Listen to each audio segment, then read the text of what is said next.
Hello dear students, आज बेटा हम लॉज ऑफ मोशन का सबसे लास्ट वाला टॉपिक पढ़ने जा रहे हैं जिसका नाम है बच्चों सूडो फोर्स। ठीक है, तो कॉपी पेन निकाल लो बेटा और हेडिंग डालो सूडो फोर्स।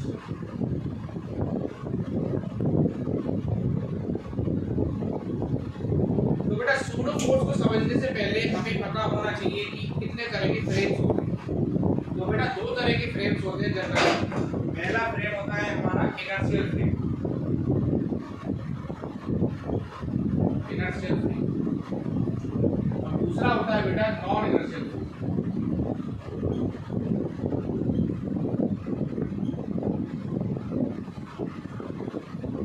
एक होता है बेटा इनर्शियल फ्रेम, दूसरा क्या होता है नॉन इनर्शियल फ्रेम। क्या होता है देखो, पहले फ्रेम का मतलब समझो। फ्रेम क्या होता है बच्चों?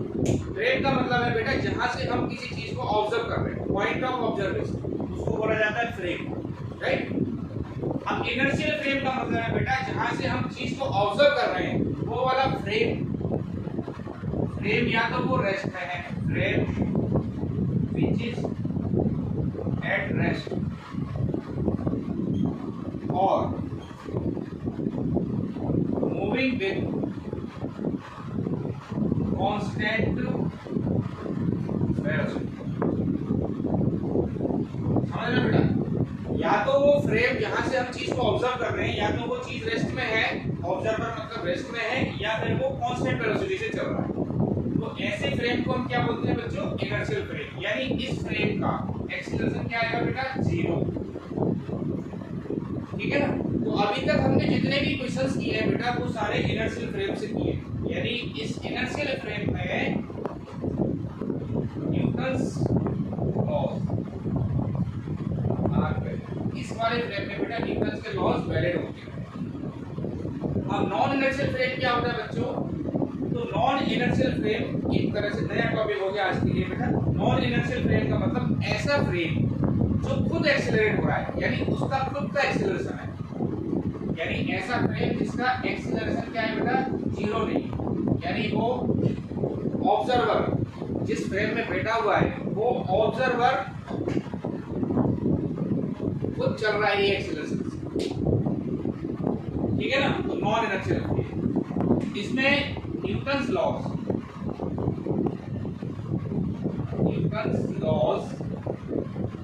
Are not valid.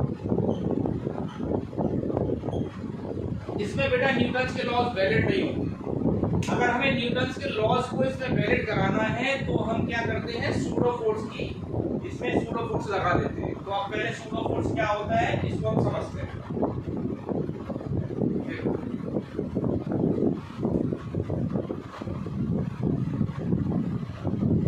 पहले समझिए फ्रेम का मतलब दो तरह की फ्रेम हुई, इनर्शियल और नॉन इनर्शियल। इनर्शियल का मतलब ऐसा फ्रेम जो रेस्ट में है।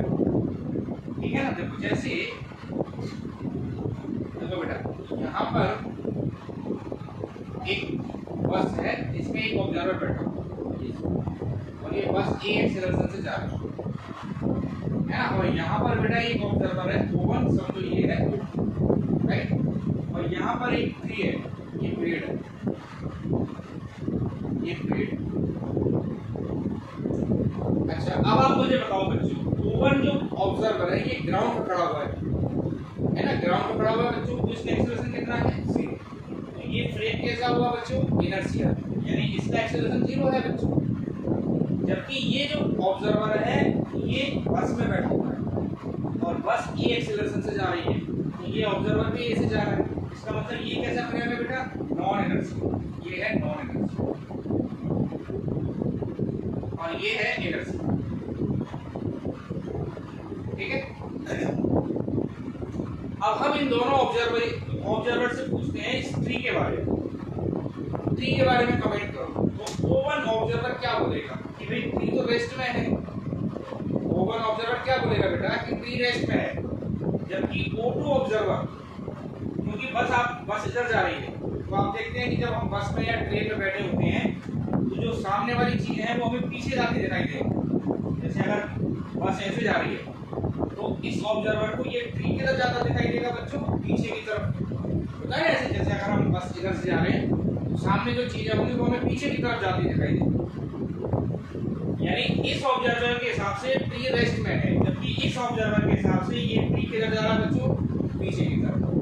तो अब हमने इनसे दोनों से पूछा कि भाई तुम लोगों ने जो स्टेटमेंट अपने दिए हैं इन स्टेटमेंट को जस्टिफाई करो।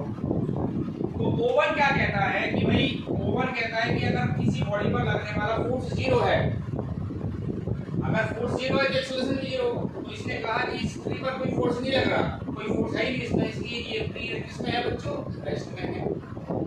जबकि ये क्या कहता है, ये तो पीछे जा रहा है। तो अब इस स्टेटमेंट, भाई इसका स्टेटमेंट तो जस्टिफाई हो गया ना बेटा न्यूटन के लॉ के हिसाब से, क्योंकि ये कैसा फ्रेम है, इनर्शियल। यहाँ तो हम न्यूटन लॉ लगा सकते हैं। अब ये फ्रेम कैसा है बेटा, नॉन इनर्शियल। ठीक है, ये कह रहा है ये पेड़ पीछे की तरफ जा रहा है, तो ये कैसे पॉसिबल है, इसमें कोई फोर्स तो लग नहीं रहा। तो यहाँ पर हम क्या करते हैं, एक इमेजिनरी फोर्स लगा देते हैं, यानी नॉन इनर्शियल फ्रेम के ऑब्जर्वर को स्टेटमेंट को जस्टिफाई करने के लिए बच्चों हम क्या करते हैं, इस पर एक सूडो फोर्स लगा देते हैं। तो जो सूडो फोर्स होता है ना बेटा, एफ सूडो फोर्स, इसको हम बोलते हैं मास ऑफ द बॉडी। देखो ये लगाना कैसे आप जानते हैं, mass of the body into acceleration of the observer और free, mass of the body और acceleration into acceleration of the observer यानी एम। और ये किधर लगाना है बेटा, अपोजिट टू द ऑब्जर्वर। इस वाले ऑब्जर्वर की स्टेटमेंट को जस्टिफाई करनी है। ये ऑब्जर्वर कैसा है पहले ये बताओ, ये है बेटा नॉन इनर्शियल। ये क्या कह रहा है, ये ट्री पीछे जा रहा है, जबकि इसमें कोई फोर्स नहीं लगा। तो हम इसके स्टेटमेंट को जस्टिफाई करने के लिए इस ट्री पर बेटा एक सूडो फोर्स लगाएंगे।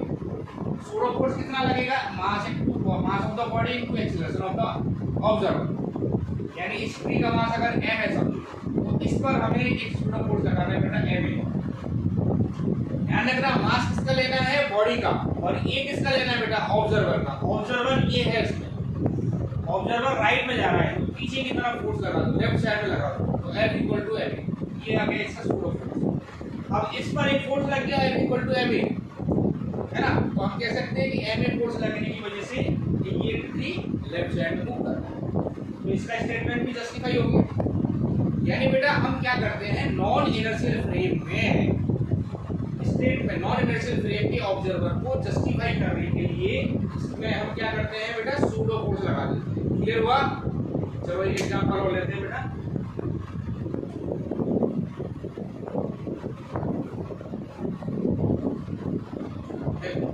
जैसे ये बेटा एक लिफ्ट है, ठीक है, ये लिफ्ट है, यहाँ पर एक पेंडुलम लगा हुआ है। अब यहाँ पर बेटा एक ऑब्जर्वर है और ये लिफ्ट मान लेते हैं एक एक्सेलरेशन से जा रहा है। एक ऑब्जर्वर यहाँ रखा, ये O1 है, ये O।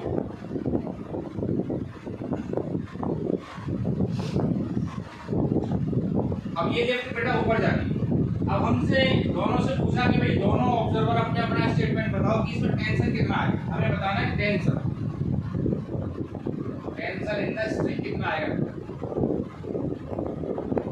ठीक है। तो पहले हम ओवन के हिसाब से बताते हैं। ओवन बताओ कैसा फ्रेम है, कैसा ऑब्जर्वर है, ये इनर्शियल, क्योंकि ये ग्राउंड पे खड़ा हुआ है ना। ओवन कैसा है, इनर्शियल वाला। तो अगर ओवन के हिसाब से इसका एफईडी बनाया जाए तो कैसा बनेगा बेटा, फ्रेम पेंडुलम। ई इधर नीचे है, ये ऊपर जा रहा है, E minus M equal to क्या आएगा बेटा, एम ए। तो ई कितना आएगा बेटा, एम इंटू जी प्लस ई, ठीक है। ये आया इसके हिसाब से। ये इसने बोला कि इसमें जो टेंशन होगा उसकी वैल्यू कितनी होगी, एम इंटू जी प्लस। कौन सा ऑब्जर्वर है बेटा, ये इनर्शियल। अब हमने पूछा भाई बताओ O2 के हिसाब से बताओ इसमें कितना टेंशन आएगा। तो देखो बेटा O2 लेफ्ट में बैठा हुआ है, लेफ्ट खुद वो A एक्सीलरेशन से जा रही है, तो इसको ये पेंडुलम कैसा दिखाई देगा, रेस्ट में दिखाई देगा। ये तो लेफ्ट के अंदर बैठा है ना, तो जो भी ये लेफ्ट ऊपर जा रही है तो ये ऑब्जर्वर भी ऊपर जा रहा है, इसलिए इसको ये क्या दिखाई देगा बच्चों, रेस्ट में। तो इसका आंसर क्या आएगा, इसका आंसर आएगा O2 के हिसाब से P इक्वल टू mg। ये बोलेगा इस O2 ऑब्जर्वर क्या बोलेगा कि जो रस्सी में टेंशन है बच्चों को कितना है P = H। तो हमने क्या करा, इन दोनों को लैब में जाकर चेक किया तो हमने देखा कि ये स्टेटमेंट तो सही है, इसकी वैल्यू ये टेंशन तो सही आया, ये टेंशन तो सही आया, लेकिन ये गलत आ गया। अब बताओ गलती क्या है? गलती ये है कि बेटा इसमें जो O2 ऑब्जर्वर है ये कैसा फ्रेम है, यहाँ पर ये है non inertial. Non inertial frame में हम न्यूटन के लॉ लगा ही नहीं सकते। अगर नॉन इनर्शियल फ्रेम में न्यूटन के लॉ को लगाना है बच्चों तो उसमें हमें क्या लगाना पड़ेगा, एक सूडो फोर्स, है ना, सूडो फोर्स लगाना पड़ेगा। सूडो फोर्स का हमने क्या लिखा है मैंने आपको, F = mv।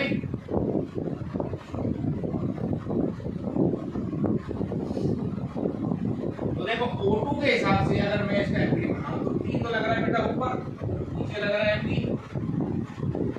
अब O2 के हिसाब से इसमें हमें क्या लगाना पड़ेगा, सूडो फोर्स, क्योंकि O2 ऊपर जा रहा है। O2 कैसा फ्रेम है, नॉन इनर्शियल। तो सूडो फोर्स कैसे लगाते हैं हम लोग, F = m/a, mass of the body into acceleration of the frame. और लगाना किधर है बेटा, opposite to the observer. Observer जिधर जा रहा है उसके अपोजिट। तो ऑब्जर्वर ऊपर जा रहा है तो इसमें लगाओ नीचे सूडो फोर्स, F/a। ये कितना आ गया बेटा, mv + m। तो अब ध्यान से देखो दोनों का स्टेटमेंट सही आ गया ना, इसका भी आ गया, इसका भी। भाई इसके हिसाब से लिफ्ट ये ऊपर जा रही है, जबकि इसके हिसाब से ये रेस्ट में है पेंडुलम, ठीक है ना। तो नॉन इनर्शियल फ्रेम में बेटा स्टेटमेंट, नॉन इनर्शियल फ्रेम में न्यूटन के लॉ को जस्टिफाई करने के लिए हम क्या लगाते हैं, सूडो फोर्स। क्लियर हो गया? अब हम क्वेश्चन करते हैं बेटा इसकी सूडो फोर्स।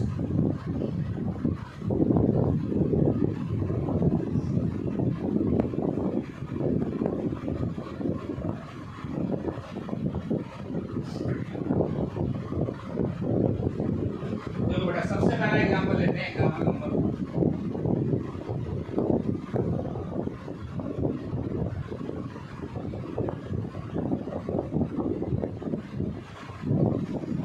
देखो बेटा ये एक बस है, ये इसमें पेंडुलम लगा हुआ है, ठीक है।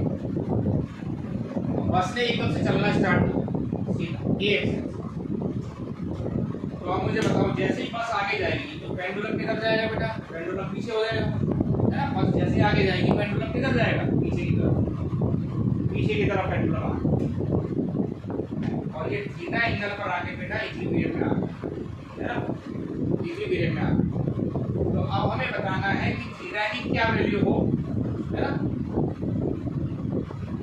और what value of theta pendulum is in equilibrium. Theta की किस वैल्यू के लिए ये पेंडुलम इक्विलिब्रियम में रहेगा, ये हमें बताना है। तो देखो बेटा हम इसको दोनों तरह से कर देते हैं। पहला क्वेश्चन है तो हम इसको इनर्शियल और नॉन इनर्शियल दोनों फ्रेम के रेस्पेक्ट में करेंगे। पहले बेटा इनर्शियल के हिसाब से करते हैं। देखो इनर्शियल के हिसाब से ऑब्जर्वर को हमने कहां बैठा देना है बेटा, ग्राउंड। ऑब्जर्वर कहां रखा हुआ है बेटा, ग्राउंड। अब ग्राउंड वाला जो ऑब्जर्वर है उसको ये क्या दिखाई देगा, ये पेंडुलम ऐसे दिखाई देगा और ये बस आगे जा रही है तो ये भी ऐसे आगे जाता दिखाई देगा। समझ रहे ना, ये बस है, बस के अंदर पेंडुलम लगा हुआ है, पेंडुलम ये हो गया। अगर आप बाहर से देख रहे हो यानी ग्राउंड वाला ऑब्जर्वर क्या देखेगा कि भाई ये ऐसे जा रहा है। तो देखो बेटा इस O1 के हिसाब से इसका हम एफडी बनाते हैं। ये इधर थीटा है तो ये भी थीटा हो गया, इधर T हो गया, ठीक है। ये थीटा है तो बेटा ये भी थीटा, T का इधर 1 कितना आ गया, T cos थीटा। नीचे क्या आ गया बेटा, इधर क्या आ गया, T sin। अब देखो बेटा इसमें ये जो फॉर्म है वर्टिकल ऑसिलेट तो कर नहीं रही है ना, हॉरिजॉन्टली जा रही है। हॉरिजॉन्टली कौन सा फोर्स ले जा रहा है इसको, T sin। तो बेटा T cos थीटा की वैल्यू हो गई Fg और T sin थीटा क्या दे रहा है इसको, एक्सेलरेशन दे रहा है आगे जाने के लिए। इन दोनों को डिवाइड कर दो, tan थीटा आ गया बेटा A/g, यानी A = आ गया G tan, ठीक है, G tan। समझ में आया बच्चों, A = कितना आ गया, G tan। ये हमने किस तरह किया बेटा, ये हमने किया है इनर्शियल फ्रेम के हिसाब से, क्योंकि अभी तक हम इनर्शियल फ्रेम से सॉल्व किया है क्वेश्चन। अब इसी क्वेश्चन को बेटा हम नॉन इनर्शियल फ्रेम में करेंगे। इतना समझ में आ गया, मिटा दो बेटा इसको। अब नॉन इनर्शियल का मतलब है कि जो ऑब्जर्वर है आपको वो इसको फ्रेम में बिठा देना है, यहाँ पर बिठा देना है। अब इस बार ऑब्जर्वर ये ऑब्जर्वर है और पेंडुलम ये। अब मतलब मुझे बताओ बच्चों कि इसको, क्योंकि ये जो O2 ऑब्जर्वर है ये तो बस के अंदर ही है, इसको तो पेंडुलम ऐसे टांगा दिखाई देगा ना, बिल्कुल ऐसे रेस्ट में दिखाई देगा। O2 के हिसाब से पेंडुलम क्या दिखाई दे रहा है, बिल्कुल रेस्ट में दिखाई दे रहा है, टंगा हुआ है, ठीक है ना। तो O2 के हिसाब से अगर हम इसका थ्री बॉडी डायग्राम बनाते हैं बच्चों, ये देखो O2 ऑब्जर्वर, ये है बेटा T, ये थीटा, ये इधर T cos थीटा नीचे है और इधर है बेटा T sin। अब देखो बेटा ये O2 कैसा फ्रेम हुआ, O2 वाला हुआ हमारे पास नॉन इनर्शियल। तो नॉन इनर्शियल में जब हम सॉल्व करेंगे तो क्या लगाएंगे, सूडो। सूडो कैसे लगाएंगे बेटा, F = ma फोर्स लगाना है, किधर लगाना है, opposite to the observer. Observer इधर जा रहा है तो इसका अपोजिट लगा, ठीक है। तो बेटा क्या आया, अब चूंकि ये इक्विलिब्रियम में है, इस O2 के हिसाब से ये बॉल किस में दिखाई दे रही है बच्चों, इक्विलिब्रियम। इक्विलिब्रियम का मतलब बेटा फोर्सेस बैलेंस होंगे, हॉरिजॉन्टल वाला हॉरिजॉन्टल से, वर्टिकल वाला वर्टिकल से। T cos थीटा हो गया mg, T sin थीटा हो गया m।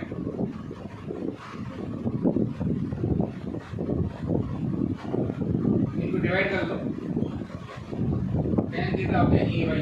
a कितना आ गया बेटा, g है, ठीक है। आंसर वही आएगा, चाहे आप इनर्शियल से करो या नॉन इनर्शियल से, आंसर आपका सेम आएगा। तो ये हमने किससे किया बेटा, नॉन इनर्शियल। क्लियर हो गया आपको, ठीक है। अब एक नई प्रॉब्लम और लेते हैं हम लोग।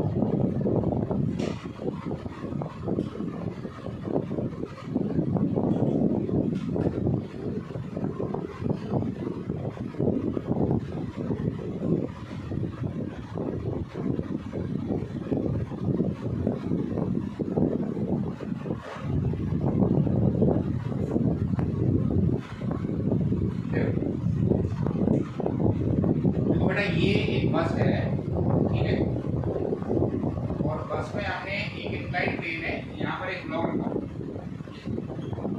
ये है स्मूथ सरफेस। कैसी सरफेस है, तो अब अगर आप smooth surface, smooth inclined block, smooth inclined surface पर बेटा ब्लॉक को रख दोगे तो ब्लॉक नीचे साइड बनेगा, है ना। तो हमने क्या करा, इस ब्लॉक को हम स्लाइड नहीं करना चाहते, हम चाहते हैं कि ब्लॉक स्लाइड नहीं करे, तो हमने इस बस को आगे चलाना स्टार्ट कर दिया, ए एक्सीलरेशन इसको बस को आगे चलाना स्टार्ट, ताकि ये ब्लॉक स्लाइड ना करे। तो अब हमें क्या बताना है बेटा, इस ए की वैल्यू क्या हो, हम कितने एक्सीलरेशन से बस को आगे एक्सीलरेट करें ताकि ये ब्लॉक इक्विलिब्रियम में रहे। ये हमारा क्वेश्चन है ना। इसे क्या बेटा, एट व्हाट एक्सीलरेशन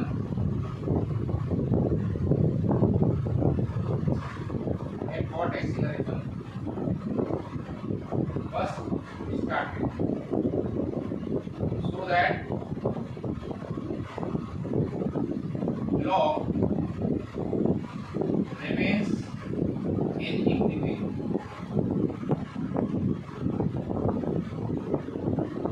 बस को बेटा किस sorry so that block remains in equilibrium, block को इक्विलिब्रियम में रखना है। अब हम सारे क्वेश्चंस को बेटा इनर्शियल और नॉन इनर्शियल से नहीं करेंगे, क्योंकि अब हम पढ़ रहे हैं नॉन इनर्शियल वाला टॉपिक, तो सारे क्वेश्चन को नॉन इनर्शियल से करेंगे, ठीक है बेटा। नॉन इनर्शियल का मतलब है कि आप ऑब्जर्वर को उस फ्रेम में ही बिठा दो, वही आके देखो, मतलब ऑब्जर्वर यहाँ बैठा हुआ है, ये ऑब्जर्वर इस ब्लॉक को देख रहा है, खड़े वैसे देख रहा है, ये ऑब्जर्वर इस ब्लॉक को देख रहा है, तो इसको क्या दिखाई दे रहा है ब्लॉक, इस ऑब्जर्वर को ये ब्लॉक क्या दिखाई दे रहा है बेटा, रेस्ट में दिखाई दे रहा है ना, रेस्ट में दिखाई दे रहा है। तो देखो अब इसमें हम क्या लगाएंगे बेटा, इस ऑब्जर्वर के हिसाब से इसका सूडो फोर्स लगेगा, क्योंकि ये ऑब्जर्वर खुद आगे जा रहा है, ए से आगे जा रहा है, तो इसको पीछे सूडो लगाना पड़ेगा। सूडो लगाया हमने, कितना लगाया बेटा, एबी, ठीक है, ये सूडो लगाया। और देखो इधर बेटा नीचे लग रहा है एबी, ये एंगल थीटा है, ये वाला, ये भी थीटा हो गया, ठीक है, ये एंगल थीटा है, ये थीटा हो गया बेटा। एमडी का इधर कंपोनेंट कितना आ गया, एमडी cos थीटा, एमडी का इधर एमडी cos थीटा, और ये आपका नॉर्मल, ठीक है ना। अब आप मुझे बताओ बेटा ये थीटा ये वाला है, तो इधर कौन सा आया बेटा एम जी साइन। देखो ये पहले हम एम जी के कंपोनेंट बना लेते हैं। एम जी का इधर परपेंडिकुलर बिल्कुल है, होगा m g cos theta along the inclination m g sign.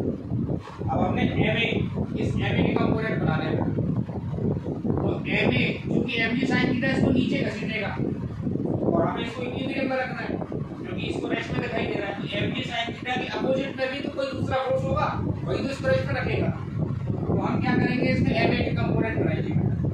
देखो ये एंगल थीटा है तो बेटा ये भी थीटा होगा। एम ए का इधर कंपोनेंट कितना है तो देखो ये वाला एम ए जो है एम ए का इधर कंपोनेंट कितना है बेटा, एम ए का इधर component theta m a cos theta और इधर कितना आएगा बेटा एम ए sin। ठीक है, एम ए के कंपोनेंट हो गए थीटा के along m a cos theta, theta के अपोजिट एम ए sin। अब चूंकि ये ब्लॉक किसमें है बच्चों इक्विलिब्रियम में, तो फोर्सेस को बैलेंस कर लेंगे। तो बेटा देखो m a cos theta equal to m a sin, ऐसे कट गया। ये कितना आ गया बेटा g sin theta by cos theta, यानी ये आ गया बेटा जी है।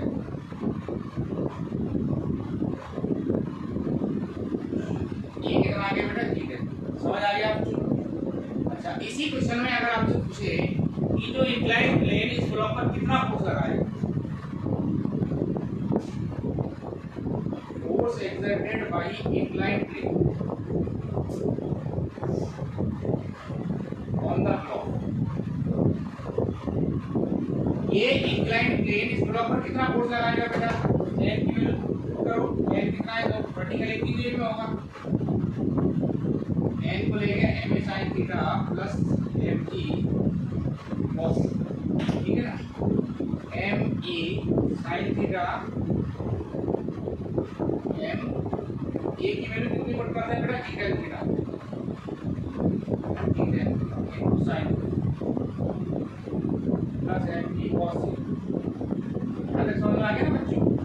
देखो एम जी कॉमन ले लिया इसमें से, tan की जगह क्या लिख सकते हैं बेटा sin theta by cos theta into sin theta plus cos theta. इतना याद है कोड बन गया बेटा। इसके बाद मैं इधर लिख रहा हूँ, तो n की वैल्यू क्या है m, इसमें बेटा एलसीएम ले लिया आपने, ये होगा sin square theta plus cos square theta by cos, ये हो गया बात। n की वैल्यू क्या आ गई mg बाई cos थीटा यानी mg sec, यानी ये बेटा इंक्लाइंड प्लेन इस ब्लॉक पर कितना फोर्स लगाएगा mg बाई cos थीटा या फिर mg sec। क्लियर हो गया बच्चों, समझ में आ गया अच्छे ढंग से। चलो बेटा एक और प्रॉब्लम ले लेते हैं।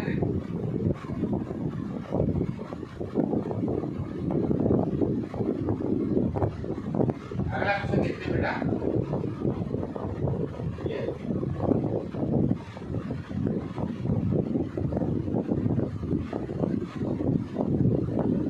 ये वही क्वेश्चन है बेटा। ये बेटा स्मूथ है, स्मूथ इंक्लाइन है, ये स्मूथ इंक्लाइन। इस पर हमने एक ब्लॉक को रख दिया, अब ये ब्लॉक नीचे स्लाइड मारेगा। हम चाहते हैं कि ये ब्लॉक स्लाइड नहीं करे, तो हमने क्या करना है इस पर एक फोर्स लगाना स्टार्ट किया है, है ना, फोर्स लगाना स्टार्ट। तो हमें बताना है कि F कितना फोर्स में लगाऊं यहाँ ताकि ये ब्लॉक स्लाइड नहीं करे, है ना। फोर क्या बताना है बेटा, for what value of F block does not slide on the inclined plane,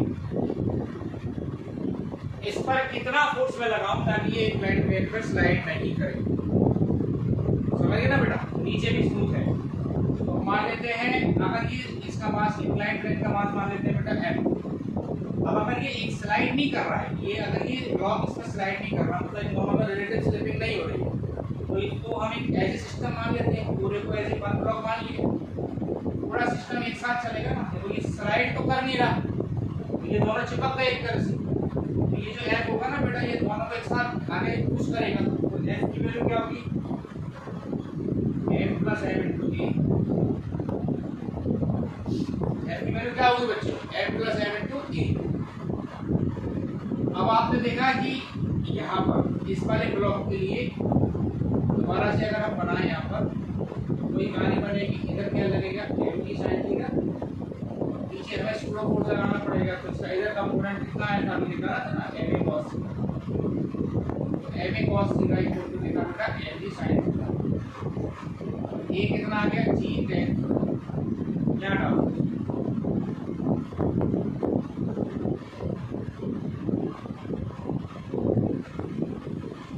ये आ गया बेटा F equal to m plus m into g ten. इतना फोर्स हमें लगाना पड़ेगा। क्लियर है बच्चों, समझ में आ गया।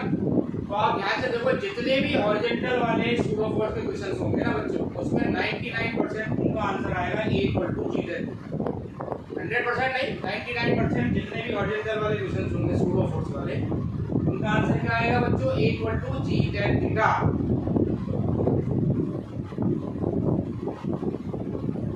अब एक प्रॉब्लम और ले लेते हैं बेटा हम, वर्टिकल देखो, जैसे ये बेटा एक लिफ्ट है,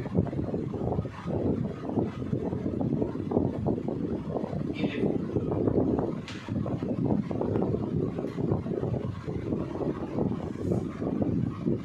बेटा M1 है ये,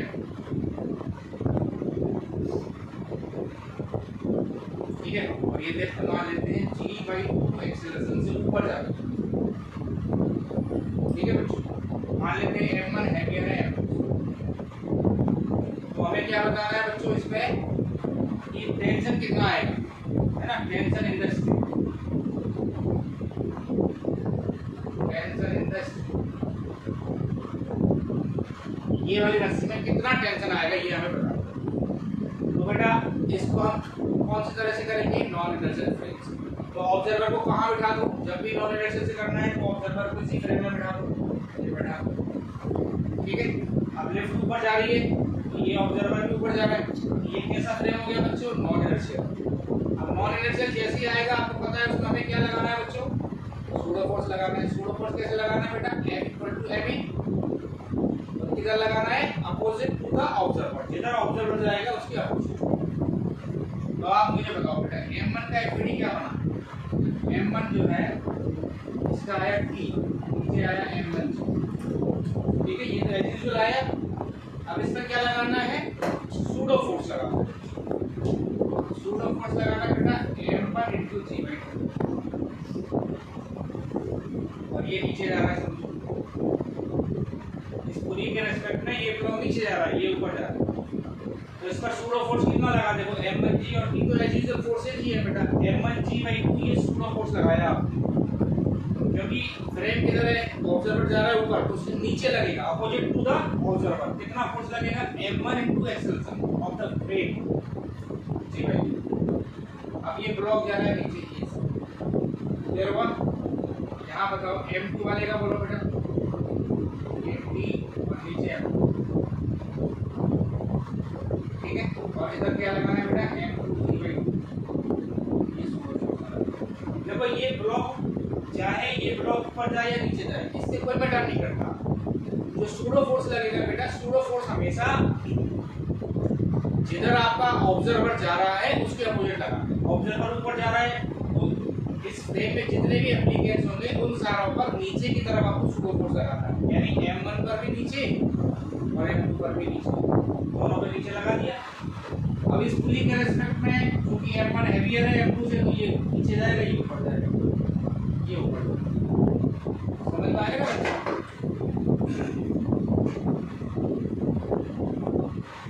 अब इसकी इक्वेशन लिख देते हैं बेटा हम, क्या इक्वेशन आएगी, M1G plus M1G/2 minus T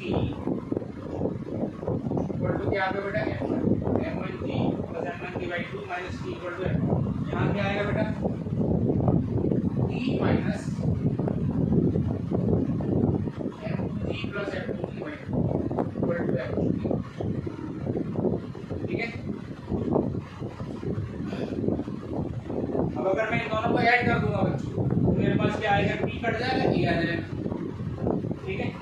इन दोनों को ऐड किया तो कितना है, M1G प्लस M1G/2 2 कितना आ गया 3m1 g by 2 इधर कट गया minus 3m2 g by 2 equal to a common ले लिया आपने m1 प्लस a कितना आ गया बेटा 3g by 2 कॉमन ले लिया m1 माइनस m2 बटा m1 प्लस ये हमारा एक्सेलरेशन आ गया। समझ आ गया बच्चों, ये एक्सेलरेशन आ गया। अब आपको क्या निकालना है टेंशन,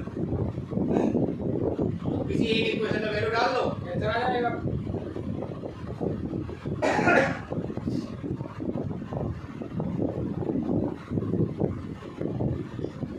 तो जैसे इसमें डाल देते हैं बेटा, ये आया हमारा 3m1 g by 2 minus t equal to m1 t कितना आया बेटा 3m1 g by 2 minus m1 t equal to t। अब ये की वैल्यू इसको डाल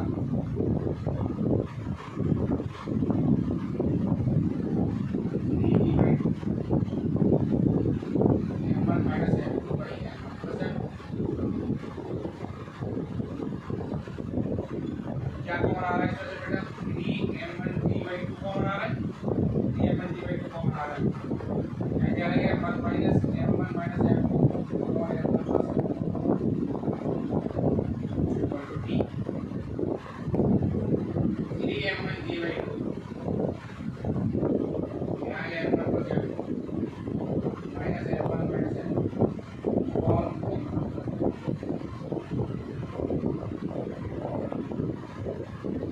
m1 कर गया m और m2 कितना है 2 t कितना आ गया बेटा 3m1 g by 2 तो है ही बात m और m2 कितना आ गया 2m और m1 प्लस 2 से 2 कट गया, ठीक है 2 से 2 कट गया, क्या आएगा answer 3m1 m2 g by m2 plus ये हमारा टेंशन।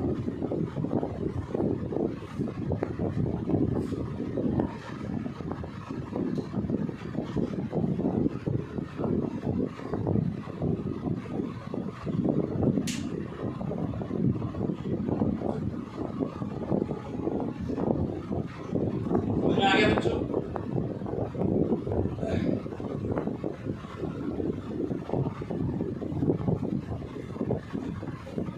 अब एक दो प्रॉब्लम बेटा हम इंक्लाइंड प्लेन के ले लेते हैं। मोशन और इंक्लाइंड प्लेन, मोशन और इंक्लाइंड प्लेन, ठीक है बेटा मोशन और इंक्लाइंड। जैसे आप देखो यहाँ पर एक बॉडी रखी है, तो पहले आप इसका एफबीडी बना लेते हैं। कैसे तो आप बताओ बच्चों, नीचे कौन सा फोर्स लग रहा है एम, इस सरफेस के परपेंडिकुलर लगेगा बेटा नॉर्मल रिएक्शन। अब एक बात बताओ बेटा, ये एंगल अगर थीटा है ये तो ये भी थीटा होगा, ये थीटा क्यों होगा? देखो ये थ्योरम होती है कि अगर दो लाइन के बीच में एंगल थीटा है तो उनके परपेंडिकुलर लाइन में भी कितना होगा बेटा थीटा। दोबारा सुनो, अगर दो लाइन के बीच में एंगल थीटा है बच्चों, उनके परपेंडिकुलर लाइन में भी कितना आएगा थीटा। तो देखो बेटा एक लाइन ये एक ये, इसके परपेंडिकुलर ये लाइन है, इसके परपेंडिकुलर ये थीटा है, ये थीटा होगी, ठीक है। अब आप एमडी के कंपोनेंट बनाना आता ही है बेटा, थीटा के अलग जो कंपोनेंट आएगा वो कितना है एमडी cos थीटा, और इधर जो आएगा बेटा वो क्या आएगा एमडी sin। यानी अलोंग द इंक्लिनेशन जो फोर्स का कंपोनेंट आ रहा है वो है एमडी sin, और इधर क्या आएगा एमडी cos थीटा। इसी तरह इधर देखो बेटा, अगर आपने देखा यहाँ पर एम, इधर नॉर्मल रिएक्शन इधर एमजी, ठीक है, ये एंगल थीटा है बेटा, ये थीटा। इसी तरह से अगर एमडी का इधर कंपोनेंट कितना है बेटा एमडी cos, इधर क्या है एमडी sin। तो आप देखो बेटा थीटा के अलोंग मतलब इंक्लिनेशन के अलोंग जो कंपोनेंट है वो है MD sin theta, perpendicular to inclination कौन सा है एमडी cos थीटा। क्लियर है बच्चों? तो एक प्रॉब्लम ले लेते हैं हम।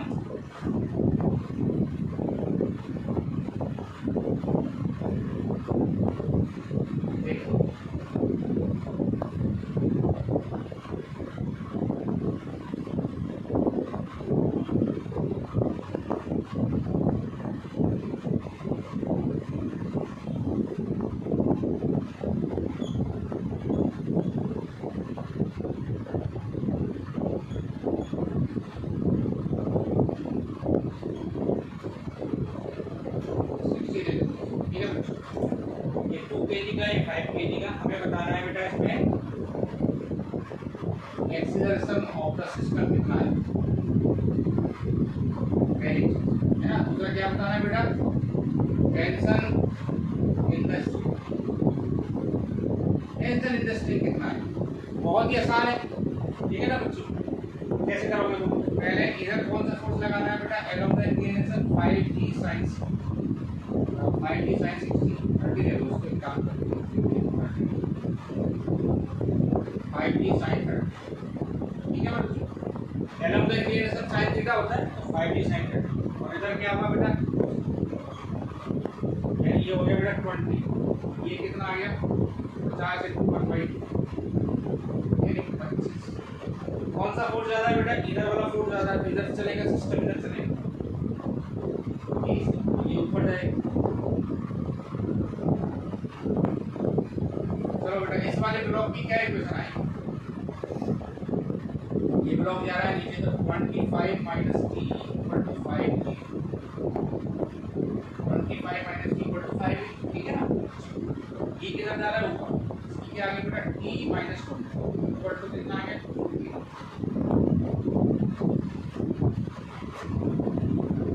इन दोनों को ऐड कर दो, t से t कट गया, 25 minus 20 कितना है बेटा 5 इक्वल टू 7t,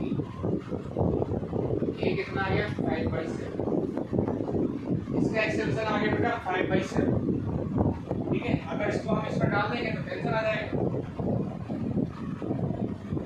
यहाँ से फ्रॉम इक्वेशन नंबर 4, ये कितना है बेटा 25 minus 5, 25 minus 5 into 5/7, 75 minus 25 150/7, ये हमारा आ गया। समझ आया बच्चों आपको, ये हमने इक्वेशन बना के किया है, इसको हम डायरेक्ट भी कर सकते हैं सीधा शॉर्टकट लगा के। पहले ये समझ आ गया आपको, एजुकेटिव कन्वेंशनल मेथड है बेटा। अब सुनो, इसको हम सीधा शॉर्टकट से कैसे करेंगे, शॉर्टकट क्या कहता है बेटा, ये इक्वल टू होता है बेटा नेट पुलिंग फोर्स, क्या होता है net pulling force divided by total मास।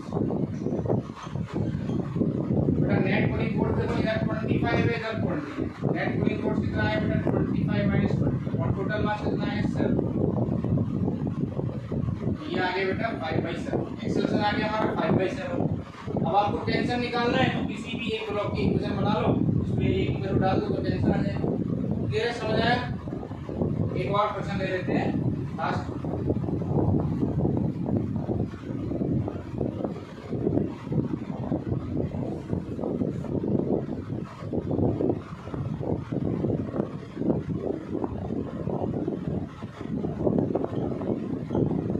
ये 1 kg का है, ठीक है, ये 20 kg, ये इधर है 37। अब हमें बताना है बेटा एक्सीलरेशन कितना है, एक्सीलरेशन ऑफ द सिस्टम, ठीक है। तो अभी हम शॉर्टकट से करेंगे, शॉर्टकट क्या कहता है, a equal to net pulling force by total mass. तो पहले बेटा इधर फोर्स निकाल लो, इधर कितना है 20 20g sin 37, 20g का मतलब 20 into 10, sin 37 की वैल्यू होती है बेटा 3/5,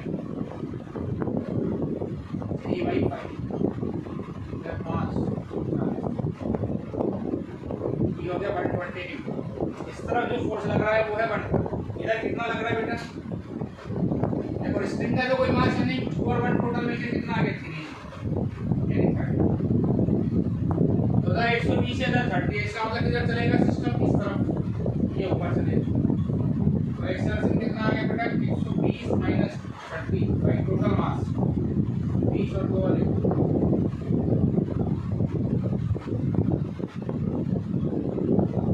90/24, ये हमारा समझ आया बच्चों, net pulling force by total मास, इसका एक्सेलरेशन आ गया। अब इसमें हम किसी भी एक ब्लॉक में जैसे यहाँ टेंशन निकालना है तो इसकी इक्वेशन बना लो, उसमें a की वैल्यू पुट कर दो, यहाँ टेंशन आ जाएगा। क्लियर है। तो बेटा आज हमने क्या पढ़ा इस टॉपिक में, इस वाले लेक्चर में हमने पढ़ा बेटा सूडो फोर्स और motion on the inclined plane. Hopefully आपको समझ में आया होगा। Thank you.